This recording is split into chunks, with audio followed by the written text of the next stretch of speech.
Gentlemen, let's talk candidly about the one question that hangs in the back of nearly every man's mind after he crosses the age of 60, but is almost never discussed openly in a doctor's office or even with friends. It's the question of rhythm, specifically your personal sexual rhythm. How often should a man in his 60s, 70s, or beyond be engaging in sexual release? Is it still healthy to do it every day like you might have in your 20s? Should you cut back significantly thinking your body is worn out? Or should you stop entirely believing the outdated myth that it's just something for younger men? I've heard the confusing advice you get. As much as you want, if you can, don't waste your testosterone. Save it up. Do it every day for prostate health. The truth is, there is no single simple magic number that works for every man on earth. But there is a highly specific science-based rhythm, a sweet spot that works best for your body, your unique hormonal balance, and your overall health at this vital stage of life. I'm Dr. Nerita, and for the past 12 years, my practice as a urologist has involved listening to men, not just diagnosing and treating, but truly listening to their concerns, their frustrations, and their deepest confusions about maintaining their vitality and confidence as they age. And I can tell you this, your sexual rhythm in later life is far more than just a matter of release. It is a fundamental diagnostic tool, a reflection of your entire internal system. It signals the health of your circulation, the stability of your hormones, the responsiveness of your nervous system, and even your emotional resilience. The decline men often accept as just aging is often, in fact, a simple misunderstanding of recovery time and physiological capacity. In the next half hour, we're going to map out the perfect sustainable rhythm for you. You will learn the biological dangers of both too much and too little activity after 60. It's a tightrope walk, and most men unknowingly fall off one side or the other. The 5 crucial mistakes that sabotage your sensitivity and leave you feeling fatigued instead of rejuvenated. A simple self-tuning method to find your personalized frequency based on real physical and mental feedback. This conversation is not about shame, judgment, or outdated myths. It's about science, dignity, and longevity. It's about working with your evolving body so you can continue to enjoy your sexuality and the health benefits that come with it for decades to come. Before we dive into the deep science, I have a quick request.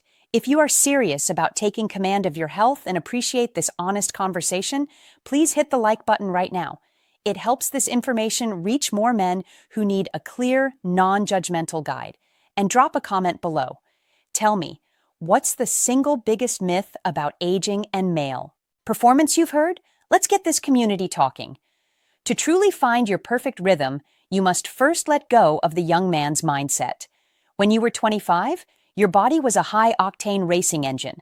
Your recovery time was virtually instantaneous.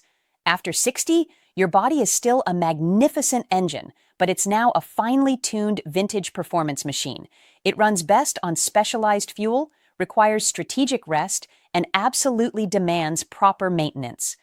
The most damaging myth men over 60 believe is that they must stop or dramatically reduce sexual activity to save energy or protect their health. Let me bust that myth with 3 biological facts. Myth number 1, stopping saves your health. The fibrosis trap. Biologically explained, the penis is made of specialized spongy tissue, the corpora cava, which must be flexible and elastic to expand and fill with blood. This tissue needs regular oxygenation, and the body's natural way of achieving this is through frequent nocturnal spontaneous erections. Morning wood is the most common example. If you avoid sexual activity for long periods, the tissue is deprived of this essential oxygen boost. This prolonged lack of expansion can lead to the slow buildup of collagen and scar tissue, a process called fibrosis. Practically explained, think of a towel that is constantly dry and folded. Over time, it becomes stiff and brittle. When you need it to absorb water, which represents blood flow, it struggles to expand.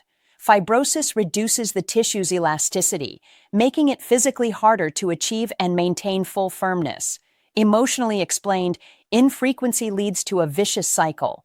The less you use the function, the harder it is to perform, which creates anxiety, which further discourages activity. You begin to feel disconnected from your own body, fueling the myth that you are too old. A regular rhythm is essential maintenance to keep the tissue flexible and responsive. Myth number 2, more is always better. The dopamine and adrenal crash. Biologically explained, sexual climax is an intense event for your nervous system, flooding your brain with a powerful cocktail of neurotransmitters, primarily dopamine, the reward chemical, and oxytocin, the bonding and relaxation chemical. It also requires a massive surge of energy and muscle contraction coordinated by your nervous system. In later life, the adrenal glands and nervous system take longer to recover from this surge. When you push the frequency too high without adequate rest, your body struggles to replenish these critical resources. Practically explained, this is why you feel that heavy, sluggish brain fog feeling the next day, or why your second session often feels duller and requires more effort. You have overdrafted your system's neural and hormonal bank account. Your sensitivity decreases and your energy drops, leading to chronic fatigue or irritability. Emotionally explained, when you overuse the system, the experience shifts from being a source of deep pleasure and relaxation to a source of depletion and guilt. Instead of feeling a positive reset, you feel drained, irritable, and less motivated, sabotaging the very emotional benefits you sought. The foundational truth, prostate maintenance. The single most cited piece of scientific guidance comes from a major Harvard study involving thousands of men over decades. The finding was clear. Men who ejaculated regularly, roughly 4 to 7 times per month, had a statistically significant lower risk of certain prostate problems compared to those who rarely or never did. Biologically explained, the prostate is a gland that produces fluid. Regular ejaculation is like a necessary flushing of the system. It helps to prevent congestion, keeps blood moving freely through the gland, which reduces inflammation risk and ensures the ducts remain clear. When the prostate is congested or inflamed, it negatively impacts surrounding nerves and blood vessels, directly degrading sexual function. Practically explained, a rhythm of 4 to 7 times a month averages out to about once every 4 to 7 days.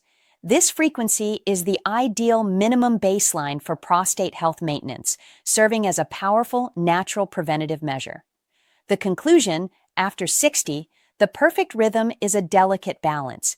It must be frequent enough to ensure tissue health and flush the prostate, but infrequent enough to allow your hormonal and nervous systems, the recovery systems, to fully recharge and ensure each experience is satisfying, not depleting.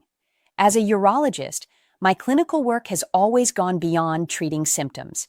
It has been centered on understanding the whole man, the intersection of his physical health, his emotional life, and his confidence. For the past 12 years, I've spoken with countless men, not about whether their performance matches some arbitrary Hollywood standard, but about whether their body is serving them in a way that provides comfort, pleasure, and dignity. My philosophy is that sexual health is a marker of overall systemic health. If your heart is healthy, your blood pressure is controlled, and your stress levels are low, your sexual function will naturally be robust. If the engine is running smoothly, the performance gauge will reflect it. The challenge most men face is a lack of clear, non-judgmental guidance. They read conflicting articles and are left to fumble in the dark, usually resulting in a frantic, excessive phase, followed by a resigned, infrequent phase, both of which are detrimental. I am here to be your health strategist. My job is to translate complex human physiology into actionable, simple protocols. I can tell you with absolute certainty, age is not the barrier to pleasure. Poor recovery is your body is still fully capable, but it is less forgiving of overuse or neglect. When we talk about the perfect rhythm, we are talking about intentional maintenance, a proactive, self-aware decision to optimize your energy levels, stabilize your hormones, and ensure your system is always ready, not just occasionally recovering. This is about taking command of your vitality, not surrendering it to the calendar. Since there is no one-size-fits-all number, the best way to find your rhythm is to learn how to read your body's warning signs. Your body sends clear signals when you are doing too much, which causes depletion, or too little, which causes stagnation. Here are the 5 most common mistakes I see men making and how to tell if you've crossed the line. Mistake number 1, the dopamine crash and burn the day after fatigue.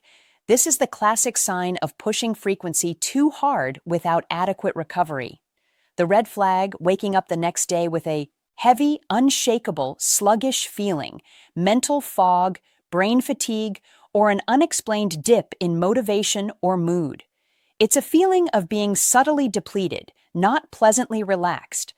Biologically explained, as mentioned, your brain dumped a massive dose of dopamine and adrenaline during the climax. If your system is tired, your adrenal glands struggle to keep up, and your brain's regulatory systems overcompensate, pulling dopamine levels too low. This is a subtle state of hormonal depletion that affects cognitive function and mood. Your nervous system is saying, "I need more sleep and more time to rebuild my neurotransmitters." Practically explained, this mistake feels like chronic low energy. If you notice you're skipping your morning walk, feeling irritable with your partner, or struggling to focus on a book the day after activity, you likely need to stretch your rhythm from 3 days to 4 or 5 days. Emotionally explained, when climax leads to irritability, the activity becomes a source of emotional friction rather than release. You've traded temporary pleasure for lasting mental fatigue, undermining your confidence in your ability to maintain balance. Mistake number 2, the vascular fatigue signal, the weakened performance. This is the second most common sign of overtaxing the circulatory system. The red flag, your erections feel noticeably weaker, softer, or less sustained even when you are genuinely and mentally aroused. The process requires much more physical stimulation to get the same result. Biologically explained during climax, the blood vessels in the pelvis and penis undergo intense repeated cycles of dilation and constriction. If you don't allow sufficient recovery time, the delicate lining of the blood vessels called the endothelium becomes fatigued and less responsive to the nitric oxide signal. Nitric oxide is the molecule that tells the arteries to open up. If the vessels are tired, they don't produce enough nitric oxide, and the tissues don't fill with the necessary blood volume. Practically explained, if you needed 5 minutes of focused stimulation last week, and this week you need 15 minutes of strenuous effort to achieve the same result, your vascular system is fatigued. You are seeing a physical manifestation of a circulatory overdraft. Emotionally explained, this is where performance anxiety starts. The weaker response leads to fear, which causes a stress response through cortisol, which in turn shuts down blood flow. The man starts blaming his age when he should be blaming his rhythm. The solution is simple. Rest the vascular system for a few extra days. Mistake number 3, the prostate pressure or pelvic ache, local congestion. This signal tells you the local glandular system is being overworked. The red flag, a dull ache, a feeling of heaviness or pressure in the perineum, which is the area between the scrotum and the anus, or a persistent low-grade discomfort in the lower abdomen or pelvic region the day after activity. Biologically explained, your prostate is actively involved in climax. Excessive frequency in a short period doesn't allow the gland and its surrounding tissue to fully recover from the muscular contractions and fluid production. This can lead to localized temporary congestion and irritation in the gland, which manifests as a dull ache or pressure. This is a physical symptom of an overworked gland. Practically explained, if you notice that you feel great after 4 days of rest, but the moment you try to do 2 days in a row, the ache returns, you have found your hard limit. Your body is demanding a longer rest interval, likely 4 to 5 days, not 24 hours. Emotionally explained pain, even mild discomfort, teaches the body to associate the activity with something negative. This subtle psychological resistance decreases the spontaneous desire for activity and makes it feel like a mandatory chore rather than a welcome release. Listen to the ache. It's the prostate demanding a pause. Mistake number 4, the fibrosis trap. Infrequent neglect. This is the danger on the other side of the frequency spectrum. When you go too long without activity, the red flag, spontaneous erections, especially morning wood, become rare or non-existent. You notice an overall increase in general anxiety, tension, or irritability. And when you finally attempt release, the function is slow, difficult, and significantly less intense. Biologically explained, as discussed earlier, without the regular oxygenation from erections, the tissue starts to stiffen through fibrosis. Furthermore, lack of release causes a psychological and physical buildup of stress hormones. The tension you feel is the physical manifestation of unreleased systemic energy. The absence of the post-climax oxytocin flood means you are missing a potent natural anti-stress mechanism. Practically explained, if it's been 10 to 14 days or longer since your last activity and you feel generally wound up, tense, or that your function feels rusty and difficult, your body is telling you to shorten the gap. You need the circulatory boost and the nervous system reset that comes with climax. Emotionally explained, infrequency leads to suppressed desire and an overall reduction in life satisfaction. You feel more restless, less patient, and less connected to your primal sense of vitality.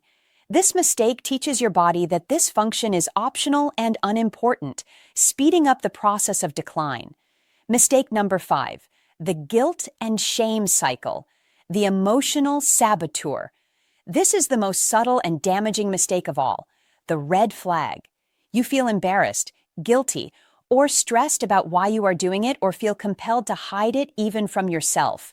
You worry that your desire is inappropriate or too high for your age, biologically and emotionally explained. Sexual desire and function are healthy parts of human existence at any age.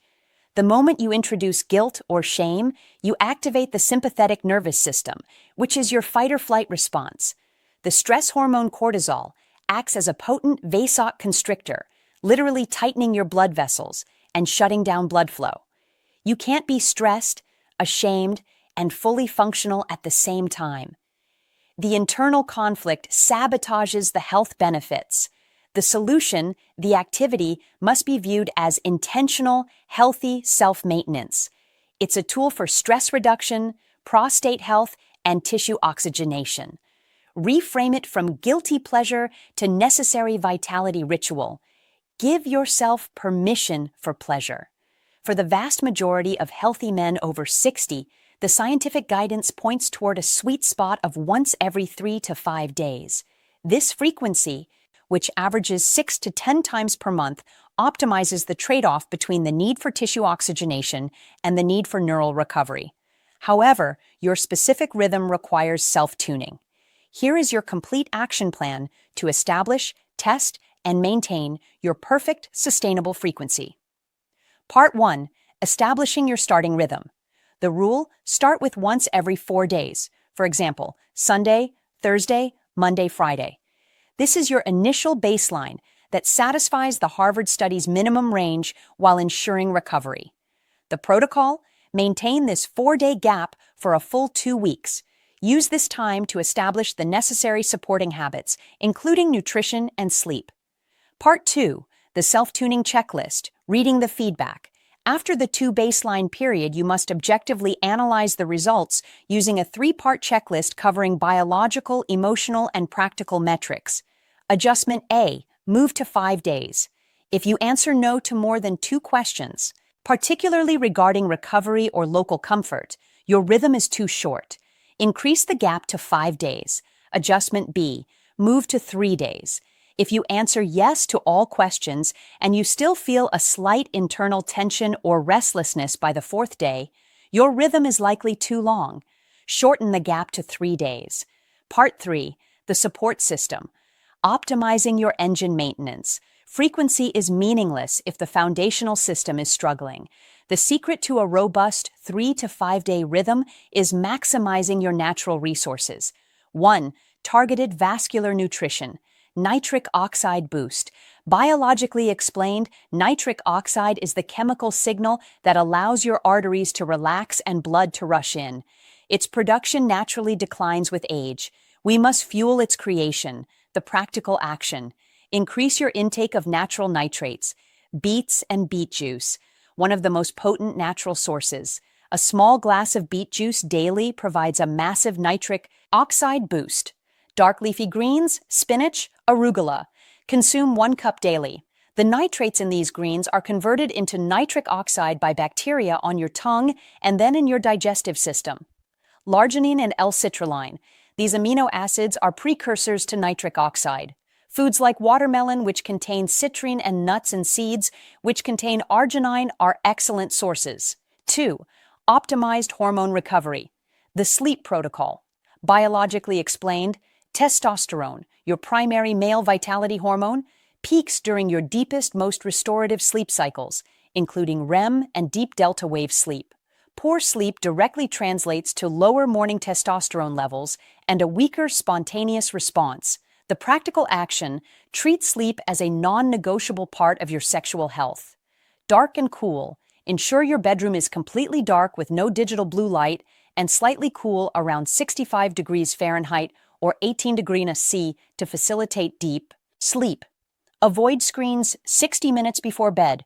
Blue light suppresses melatonin, the sleep hormone, which disrupts your natural testosterone peak. Read a book instead. Hydrate early, cut off late. Drink the majority of your water earlier in the day, and cut off intake 2 hours before bed to minimize disruptive nighttime bathroom trips, a condition known as nocturia. 3. Pelvic floor integrity, the keel upgrade. Biologically explained, the pelvic floor muscles are responsible for maintaining the pressure that traps blood in the pineal chambers during an erection. Weak pelvic floor muscles lead to blood leakage, resulting in rapid loss of firmness. The practical action: learn proper keel technique. Identify. Locate the muscles you use to stop the flow of urine midstream. Technique: perform 3 sets of 10 contractions, holding each contraction for 5 seconds, 3 times a week, not daily, as this causes mistake number 3, which is overuse and tension. Focus on a slow, controlled release, which is just as important as the squeeze. Gentlemen, what is the ultimate goal here? It is not about a number on a chart. It is about comfort, confidence, and dignity. And the most profound benefit of finding your perfect rhythm is the emotional reset it provides. 1. The gift of mental clarity, the emotional impact. When your rhythm is correct, the post-climax release of oxytocin, endorphins, and prolactin is perfectly timed. Instead of the crash and burn described in mistake number 1, you experience a feeling of profound, calming satisfaction. This emotional reset lowers your baseline stress level for the next 24 to 48 hours. The practical result: you are more patient, your focus is sharper, and you are less reactive to the small frustrations of daily life. This is not just a sexual benefit, it is a cognitive and relational benefit. 2. Reclaiming your spontaneity and dignity. The emotional impact. The ultimate fear for any man is loss of command. That moment when your body simply doesn't respond when called upon. When you maintain a healthy rhythm, you are maintaining the physical mechanism, which means the occasional spontaneous opportunity will be met with a reliable response. The practical result: you stop living in fear of intimacy. You are naturally ready. This quiet confidence translates into every area of your life: how you carry yourself, how you interact with your partner, and how you view your own aging process. You are proving to yourself daily that your vitality remains. 3. The foundation for partnered intimacy. The emotional impact for men with partners. A healthy solo rhythm is a crucial foundation for better shared intimacy. By managing the pressure and keeping the system functional, responsive, and sensitive, you can approach your partner with genuine desire rather than with a mechanical need or anxiety about failure. The practical result: the activity with your partner becomes more relaxed, more sensual, and less focused on performance. You bring a healthier, more rested, and more responsive body to the shared experience, deepening the connection and pleasure for both of you. You are not broken. You are simply evolving, and your sophisticated vintage performance engine just requires sophisticated self-aware maintenance. Gentlemen, this is what it all comes down to. You have the choice to passively accept whatever decline the years bring, or you can actively master the rhythm of your own aging process. The difference between a man who lives with frustration and one who lives with enduring vitality is often found in these small, intentional acts of self-care. It's not about the quantity of activity, it's about the quality of your recovery. Your body, even in your later years, is a remarkable system designed for pleasure, connection, and function. When you work with its evolving needs, when you respect its recovery time and fuel it with the right nutrition and rest, it will reward you with sustained energy and reliability. This is my final challenge to you. Commit to a 30-day rhythm audit. Start with a 4-day gap. Use the self-tuning checklist and prioritize the 3 pillars of support: nutrition, sleep, and pelvic floor muscles. Don't focus on what you are doing, but on how you feel afterward. Are you left feeling drained, or are you left feeling restored? The power to restore your vitality, your confidence, and your dignity is entirely in your hands. Age does not strip you of your sexual self. It simply asks you to be more intelligent, more intentional, and more patient with your magnificent machine. Take command. If this information has empowered you, I ask you one last time, subscribe to the Dr. Nerita channel. I am dedicated to providing the honest, science-backed guidance men need for long-term health. Hit that like button to signal your commitment to this journey. And please drop a comment below with the word restored. Let the community know you are taking action to command your future. Your best years for pleasure, confidence, and comfort are not behind you. They are happening right now when you choose intentional mastery over passive decline. Thank you for trusting me with this important conversation. I'll see you in the next